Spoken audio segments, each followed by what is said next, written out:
friends, welcome back to your own history learning channel, Our Past by Priya Jha. Today I am back with a very interesting and important topic in modern Indian history, militant nationalism. Well friends, in this video we are going to cover certain topics, certain subtopics like the factors which gave rise to the militant nationalism and what were the principles of the militant nationalist or the militant nationalisms. So this is part 1 and this topic is quite a long one. So in part 2 I will cover the subtopics which I will tell you later on. So let's continue with the video. Well friends, before learning about the militant nationalism or the growth of militant nationalism, I would like to request all of you to watch the video on the Indian National Congress. The video is already there on my channel and I will also provide you the link in the description box. Without learning about the Indian National Congress, its formation and why it was established, what were its aims and objectives, and what was the attitude of the government towards the Indian National Congress, you all won't be able to learn this topic properly. So please, you can watch that video before or also after watching this video. Well friends, let's come back to the topic. Growth of militant nationalism.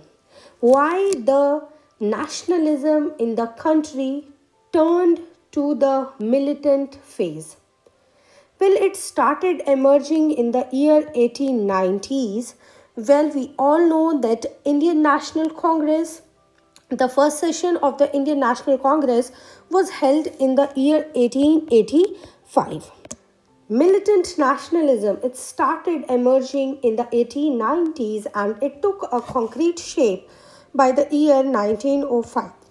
On the screen right now you can see the most famous phase of the militant nationalism, Bal Gangadhar Tilak. Well friends, what were the factors that were responsible for the growth of militant nationalism? The factors which gave rise to the militant nationalism. Well, here I have written all the factors, and in this video itself I will discuss all these factors in detail. So first, let's go through all the factors. Well, first was recognition of the true nature of the British rule. Well, we all know the true nature of the British rule. The nature was never focused upon the development of the Indians, never. The British rule was always demeaning and it deteriorated the Indian value to a very low extent. So it was never good for the Indians. Then growth of confidence and self-respect. We will discuss, we are talking about confidence and self-respect. It grew in whom? We will discuss in this video. Then growth of education, international influences, then reaction to the increasing westernization and dissatisfaction with achievements of moderates.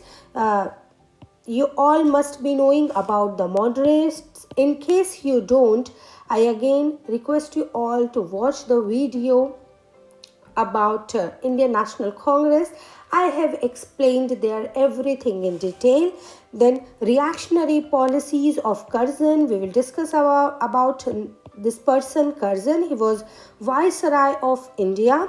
Then existence of a militant school of thought, and next was emergence of a trained leadership. So let's discuss all these points briefly. Well friends, recognition of the true nature of British rule. On the screen you can see the picture of a lady, of a woman. The picture is from India. The picture relates to the time when the world as well as our country India was suffering, was fighting through a deadly epidemic known as bubonic plague. So, the reaction of the government in those difficult times and their attitude towards the Indians was, it's just one example of the nature of the British rule. The British rule is full of many such examples where it is proven that the British rule was never in the favor of the Indians. Well, friends, modern nationalists, they started looking for a more effective mode of political action. Why? Because economic miseries of the 1890s, when 90 lakh persons between 1896 to 1900 got killed because the country was suffering through very difficult phase of famine, when the Deccan part of the country got badly affected, and the attitude of the colonial rule did not show that they have any kind of sympathy with the countryman. In the year 1892, the Indian Councils Act was criticized by the nationalists. We will discuss further about the Indian Councils Act. So actually what happens in history, one topic is correlated to other, and all the topics are associated with each other in the form of a web or a net. And if I will start discussing upon every small thing, but though this is not a small thing, it's a big topic in itself. If I'll start discussing on every topic, the video would be endless. So here I am not discussing about the Indian Councils Act. Please watch the video about INC. You will get to know about this in that video.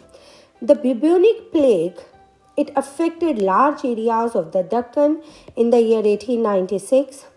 Then in the year 1897, the Natu brothers, now who are Natu brothers, here it is important to discuss about them. Damodar Hari and Balkrishna Hari, if I am not wrong, in case I am, please ignore or please write in the comment section. I will confirm and let you know in the comment section itself. With these two brothers were hanged. Why were they hanged? There is a story about it. When areas of Bombay Presidency or the Deccan were badly affected by the bubonic plague, the attitude of the government or the government personals or the officers were not in favor of the Indians or of the sufferers.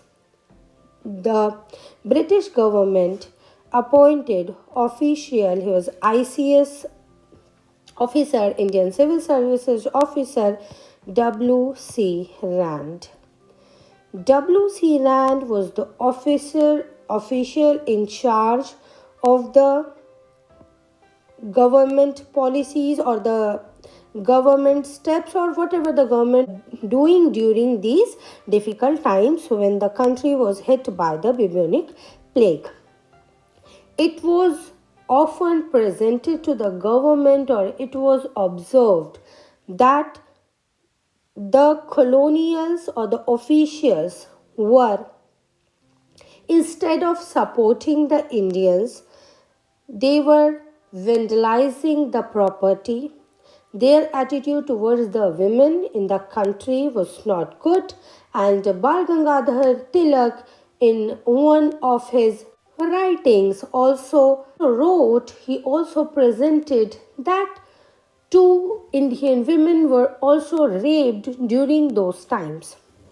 So, affected by the actions that were taken by the officials who were on duty, the Natu brothers, Damodar Hari Chaplekar and Balkrishna Hari Chaplekar, they assassinated W.C. Rand. Actually, they attacked him, and while he was under the treatment, he died. So the Natu brothers were hanged because they had killed the ICS official who was appointed by the British government. Tilak and others were imprisoned on charges of sedition. The attitude of the government towards anything related to the sedition was very demonizing to the Indians. We will discuss this thing in the later part. So here you can see why the militant nationalism or the militant nationalistic approach would have arisen at those times. Then friends, in the year 1898, repressive laws under the IPC section 124. Now what was IPC section 124? Anyone found guilty on the charge of sedition, so he was supposed to be imprisoned without any trial. So this section was further amplified with new provisions under IPC section 156A. Then in the year 1899, number of Indian members in Calcutta Corporation, they were also reduced. In the year 1904, Official Secrets Act curbed freedom of the press. Then in the year 1904 itself, Indian Universities Act ensured greater government control over the universities. Now, why government wanted to take a better control over the universities? Because they were of the opinion that Indian universities were promoting or were giving rise to these militant or revolutionary nationalism, or these countries were the factories of the production of the militants. So here you can see that these steps when taken by the colonial power or when taken by the British government could not be digested by the militants. The British government the British policies were no longer progressive. Instead of promoting the Indian talents or providing them the rights or other things, they were taking away even the existing rights. They were suppressing the spread of education, especially mass and technical education. Then growth of confidence and self-respect. This was the most important thing which was required at the time.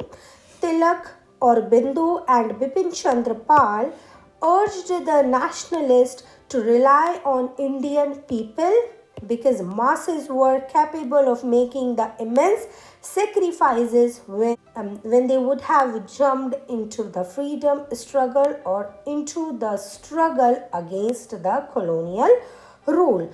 So they urged the nationalists to rely on Indian people or the masses. Then friends, growth of education. Well, it also played an important role. Increased awareness among the masses. Then rise in unemployment and underemployment. When the masses got educated, they got more aware. It is said that there are two sides of a coin.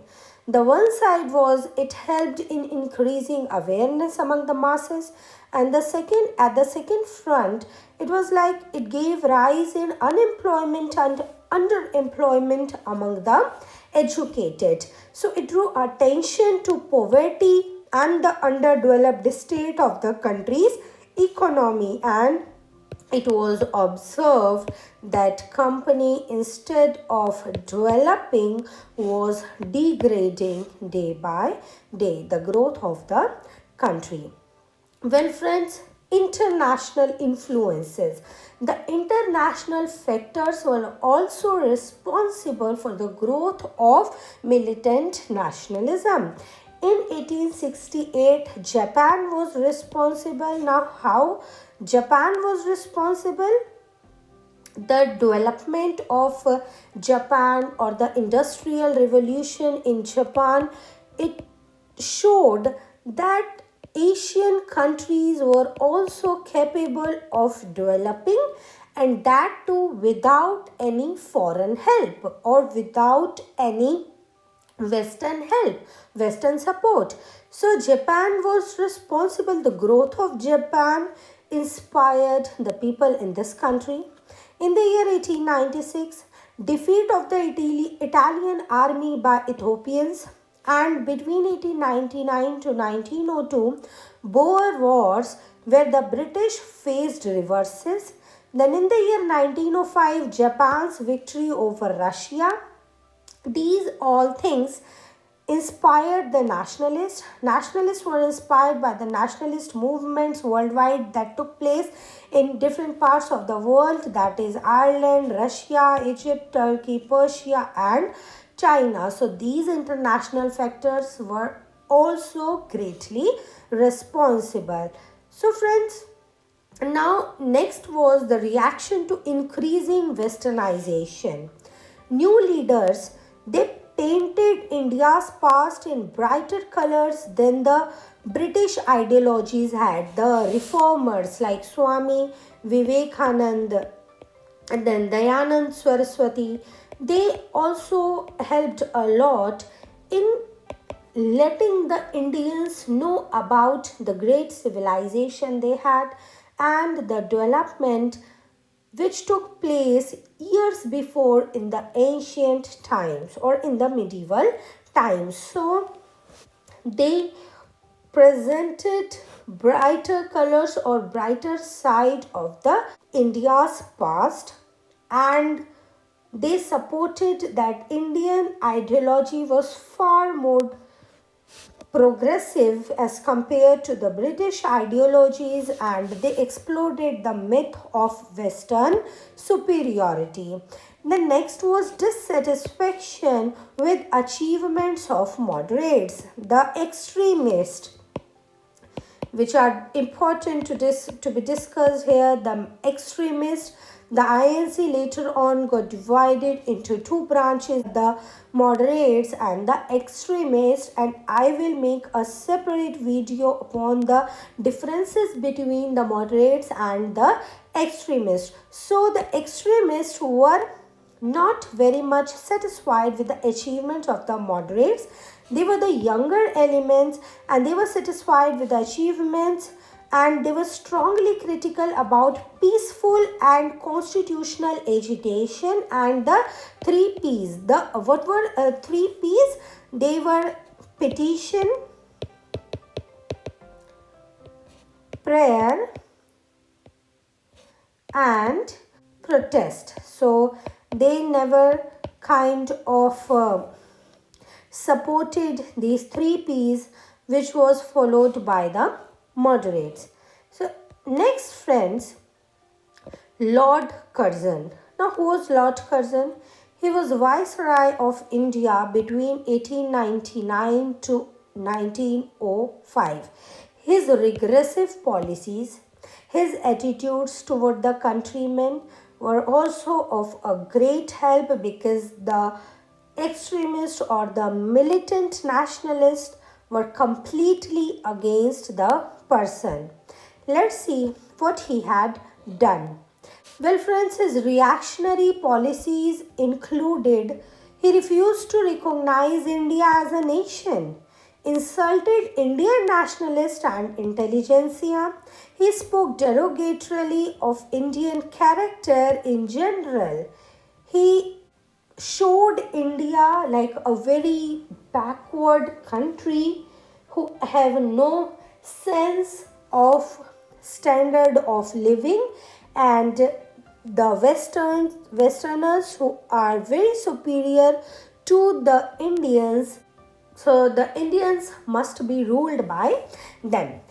Then the acts which were passed when he served as the Viceroy, which included the Official Secrets Act, then the Indian Universities Act, the Calcutta Corporation Act, and the most important one, the partition of Bengal, all took place under his leadership. So, of course, these steps which were taken by the cousin who was viceroy of the country were not acceptable by the nationalists. Well, friend, the partition of Bengal and the Swadeshi and the boycott movement, all these things will be discussed in the part 2 of the video, or part 2 of the militant nationalism.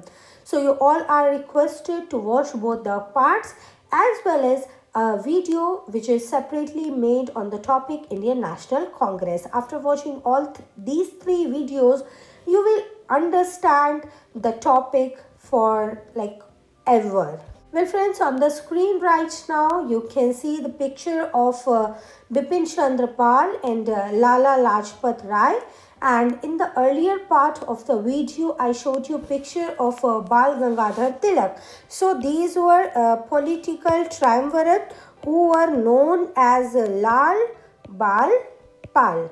The most important in the extremist one, Lala Lajpat Rai, Bal Gangadhar Tilak, and Bipin Chandra Pal. Now let's move on. Existence of a militant school of thought was also responsible for this militant nationalism. In the beginning of the 20th century, nationalist thinkers with militant approach emerged, and they had the confidence in the masses, and they were of the opinions that masses are ready to sacrifice in case of the requirement. So their approach were like this, and the examples being in Bengal, in Maharashtra, and in Punjab. In Bengal, there were Rajnarayan Bose, then Ashwini Kumar Datta, Aurobindo Ghosh, and Bipin Chandra Pal. In Maharashtra, Vishnu Shastri, Chiplunkar, and Bal Gangadhar Tilak, nicknamed as Lokmanya Tilak, and in Punjab, Lala Lajpat Rai. Now, friends, let's see about the basic principles of the militant school of thought. So far, we learnt about the factors which gave rise to the militant nationalism. Now, the militant school of thought worked upon certain principles. What were those basic principles? Let's discuss. The first one being hatred for foreign rule.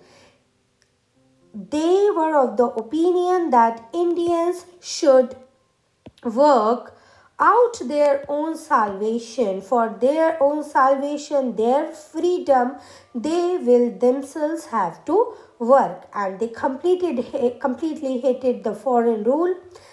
Swaraj to be the goal of national movement. So what was the goal of the national movement? Swaraj. Swaraj means own rule, or apna Raj in Hindi. Then direct political action was required. They believed in the capacity of the masses to challenge the authority, because they knew that personal sacrifices were required, and a true nationalist has to be always ready for the personal sacrifices. So these were the basic principles, and the militant nationalists thought that they could give an expression to the immense potential of the masses, the immense potential that was present in the masses. This energy of the masses got a release during the movement against the partition of Bengal. The partition of Bengal, which I told you, the partition of Bengal, the boycott movement, and the Swadeshi movement, all these things will be discussed in the part 2 of the same topic, militant nationalism. Now, friends, you all so far studied about the factors which gave rise to the militant nationalism, and then the principles of the militant nationalists. So if you like the video, please give it a thumbs up. Comment if you want me to make video on any history topic. Share the video with your friends and please subscribe to my channel. And don't forget to watch videos on part 2 of the topic and also INC